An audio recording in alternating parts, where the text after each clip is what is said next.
वालेकुम नाज़रीन, आपको एक और प्रोग्राम में वेलकम करते हैं। नाज़रीन, आ गया वो शाहकार था जिसका इंतज़ार, यानी कि 8 फरवरी ऐसे सिमटती हुई नज़र आ रही है। क्या होने वाला है? बहुत से लोग कहते हैं हमें मालूम है, बहुत कहते हैं वक्त बताएगा।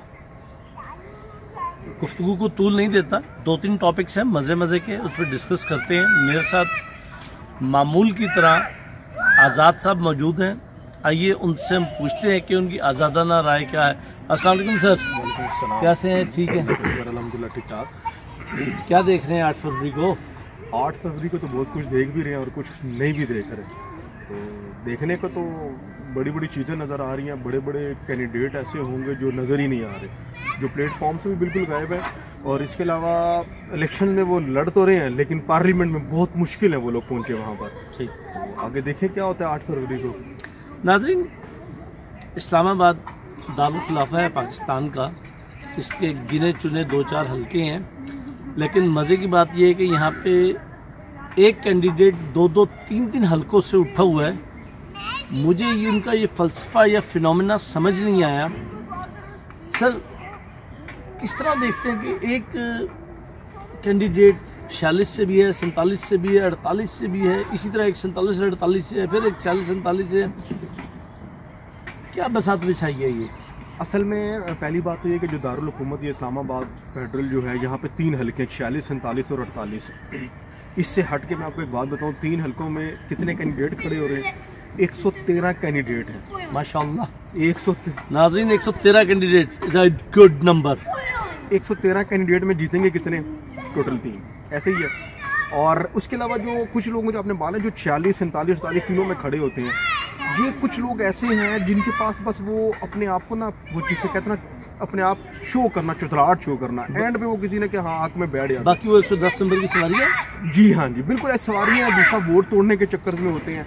और उससे सबसे इम्पोर्टेंट बात, लेकिन मेरा बड़ा अच्छा तजर्बा रहा है 2013 और 18 के इलेक्शन में। ये वो लोग हैं जो चंद मखसूस वोट को एंड पे जाके किसी के हाँ बेच देते हैं। असल में बेचने वाले जो ना, वो ये कैंडिडेट्स होते हैं। ये वाले कैंडिडेट्स नहीं होते, ये अवाम नहीं होती कि खुद भी बिक जाते हैं, किसी के हाथ में खुद भी बिक जाते हैं एंड पे बैठे, लेकिन इनकी जमानतें जब्त हो जाती हैं। आपको एक इलेक्शन के तहत, इलेक्शन कमीशन के तहत कुछ उनके वोट बैंक होते हैं, उस वोट बैंक से आपने ज़्यादा वोट लेने चाहिए होते हैं। अगर वो भी ना ले तो आपकी जमानत जब्त हो जाती है। तो ये तरीक़ेकार है इनका। हल्का आप देख लें, फिर क्या होगा। क्या नजर आ रहा है फेडरल में कौन सी पार्टी अरूज पे जाएगी? फेडरल में पार्टी अरूज पे देखिए, कैंडिडेट्स की कुछ समझ से बलातर है कि पाकिस्तान तहरीक इंसाफ की तरफ से मैंने जो देखे हैं अभी, इसमें मैंने 46, 47 और 48 में जो कैंडिडेट देखे हैं, वो एक ही पार्टी के 3-3 लोग खड़े, और तीनों यही कहने कि हम जो है तहरीक इंसाफ के हैं। हालांकि तीनों अलग अलग हैं और हैं तहरीक इंसाफ से। अब किससे बात कर ले, वो उनकी लैंग्वेज से पता चला। आज़ाद खड़े हैं ज़रा, वो जब बल्ले का निशान नहीं है तो आज़ाद है सर। अल्हम्दुलिल्लाह, मैं तो आज़ाद हूँ। मैं वो वाला आज़ाद नहीं जो ये लोग आज़ाद हैं। और दूसरा जो उसके बाद आप देखें, PMLN का जो कैंडिडेट है तारक अब्दुल चौधरी, वो स्ट्रॉन्ग है अपने हल्के में, NA 47 में। उनके काम भी नज़र आते हैं आपको। उसके अलावा मुस्तफ़ा नवाज़ खोकर, जिनका पम्फलेट मेरे भी घर में आया, और मैं उन पर बड़ा हैरान था कि ये पार्टी निकलने के बाद, पाकिस्तान के साथ गद्दारी करने के बाद, या ऐसे मामलात के बाद ही सबको क्यों याद आता है कि जी 76 साल से पाकिस्तानी अवाम में जुल्म हो रहा है। वजह इनके ज़मीर बाद में क्यों जागते हैं, पहले क्यों नहीं जागते जब ये पार्टियों में होते हैं? उससे ज़मीर सोया हुआ होता है ना, तो बस फिर वो सोया हुआ, तो सोयों की तरह वो वोटें भी लें। फिर ये कौन सा मामला इन्होंने शुरू किया? सर मुझे बताएं, जब ये सोए हुए ज़मीर वाले लोग आपको झंझोड़ने आते हैं, तो क्या उस वक्त आप अपना ज़मीन नहीं सुला सकते? सर अल्हम्दुलिल्लाह, मेरी तरफ तो अभी तक हमारे उस जो पूरा जो हमारा एक समझ लें मोहल्ला है ना, उस मोहल्ले में इल्ला माशाल्लाह अभी तक कोई कैंडिडेट नहीं आया हुआ। ना PMLN, ना नू वो क्या कहते हैं पीपल पार्टी, ना पाकिस्तान तहरीक इंसाफ, ना आज़ाद उम्मीदवार, तहरीक लब्बैक जमात, कोई भी नहीं आया हुआ। और जिस दिन कोई आएगा वो अल्हम्दुलिल्लाह खुशकिस्मत है। फिर तो आप आए तो सही है। तो नाज़रीन, आज एक 2-3 इंपॉर्टेंट चीज़ें हुई हैं, उन पर इनसे डिस्कस करते हैं। आज़ाद साहब, आज एक न्यूज़ सामने आई कि साइफर केस में चेयरमैन और बानी तहरीक इंसाफ को सज़ा सुना दी गई है 10 साल की। इस पर क्या कहेंगे आप? इस पे देखें, एक तो ये मामला आप पिछले 15 सालों से उठाते आए और उससे पहले भी, मुशर्रफ दौर से पहले भी उठाएं, तो वो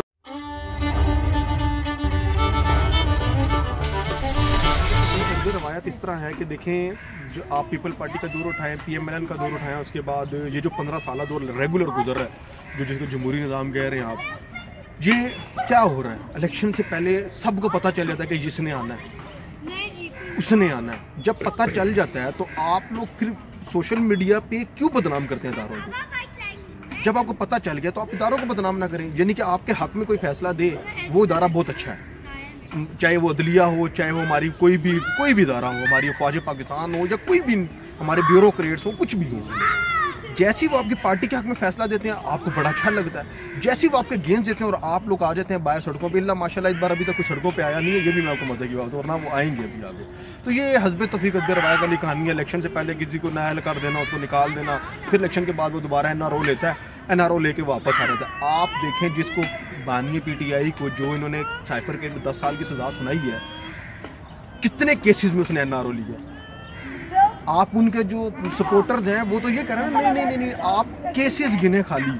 वो एक शख्स ने मुझे अपना मंशूर सेंड किया PTI वाले ने, मैं उनके केस, मैंने कहा ये सब के केस हैं, जितने भी उसमें मंशूर सेंड किया, मैं कहा सब का केस है, कोई ऐसा मसला नहीं है जिसमें केस नहीं है। इसका केस है, ये ब्रीफ केस है सर, वो उससे भी बड़े हैं वो, बल्कि पूरे वो सूट केस है वो, आप ये समझिए आप वो। अब चलें, ये तो आपका हस्ब रवायत हो गया।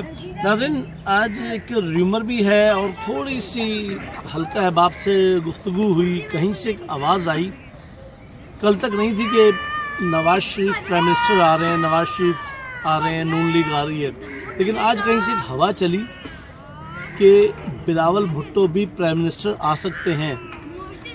सर, आपने भी यकीनन ये बात सुनी होगी, थोड़ी सी आज़ादाना राय अपनी दीजिए। देखें, बिलावल भुट्टो अगर प्राइम मिनिस्टर के लिए आते हैं ना, मैं एक इंटरव्यू सुन रहा था जरदारी साहब से पूछा गया कि आप चेयरमैन है तो आप फैसले, वो बिलावल भुट्टो हैं, उन्होंने कहा वो पाकिस्तान पीपल पार्टी PPP के चेयरमैन है, और उनसे पूछा कि आप, वो कहते हैं मैं PPP के चेयरमैन हूँ, पाकिस्तान पार्लियामेंट की यानी कि पीपल्स पार्टी का। तो फैसले वो जरदारी साहब करते हैं, बिलावल तो नहीं। अगर तो वो उसके वज़ीर-ए-आज़म के लिए वो अपॉइंट होते हैं या आगे आते हैं, आपको बड़े मज़े की बात, अभी तो 3 लोगों में जंगें लड़ रही हैं ना, इमरान खान, नवाज शरीफ और जरदारी। आगे फिर नस्ल की जंग चलना शुरू हो जाएगी। मरियम नवाज, बिलावल भुट्टो, हमजा शहबाज, ये सारे फिर बीच में आ जाएंगे, और भी बहुत बड़े पुराने सियासतदान, उनकी भी औलादें बीच में आ जाएंगी। मुस्तकबिल की खबर ये है कि बिलावल साहब के बाद उनकी बहन भी वज़ीर-ए-आज़म बन सकती है। तो वही बात आ गई ना कि मोरसी सियासत चल रही है। अभी जो दादोशुमार आया सामने, मोरसी सियासत के खिलाफ थे तहरीक इंसाफ वाले। PMLN ने दिए हैं गालबन 33 लोग, 33 के कैंडिडेट्स हैं जो आपस में रिश्तेदार हैं, खाला, भांजी, मामा, फूफो, ताया, चाचा, ये वो लोग। और PTI के हैं माशाल्लाह 38 कैंडिडेट ऐसे जिनके यही सारा मोरसी सियासत और पीपल पार्टी का तो आपको कोई बेहतर पता। मेरे जो तजिया कहता है कि सर नून लीग, पीपल्स पार्टी, PTI, ये तीनों जमातें भी आपस में एक दूसरे के रिश्तेदार हैं। तो हकीकत है, ये जो पीछे गुजरे हैं इमरान इस्माइल और मुफ्ता इस्माइल, ये कौन थे? भाई थे ना सर। इधर असद उमर और जुबैर साहब, ऐसे बहुत से लोग हैं। जी हाँ जी, ऐसे ही है ये वो। बल्कि मैं अब दूर कहाँ जाते हैं, ये हमारे दूसरा हल्का है, हल्का 57 NA 57, जहाँ पे 5-6 भाइयों माशाल्लाह सब, हर कोई एक पार्टी उसने संभाली हुई है बंदे ने। अटक की सियासत उस पर कोई बात नहीं करता। ये लोगों ने पकड़ा हुआ है, वो PTI ने 2 लोगों वो कहते हैं कि हिट पे रखा हुआ है कि नवाज शरीफ, शहबाज शरीफ, बाकी को क्यों नहीं नजर आ रहे? उनको भी देखना चाहिए ना, सिर्फ एक को ना देखें आप। चलो सर, बहुत बहुत शुक्रिया। नाज़रीन, आपने आज़ादाना राय सुनी, मेरे ख्याल काफ़ी तक खुला के बात हुई। आज़ाद साहब बहुत अच्छा बोले। दुआ गो हैं कि 8 फरवरी के दिन आए, खैरियत से गुजर जाए, और चाहे नवाज शरीफ आए, बिलावल साहब आए, या कोई भी आए, हमारे मुल्क के लिए, कौम के लिए खुश आइंद साबित हो, हमारा मुल्क उलझनों से पाक हो, तरक्की की तरफ चले। इसके साथ ही मुझे इजाज़त दीजिए। अल्लाह हाफ़िज़।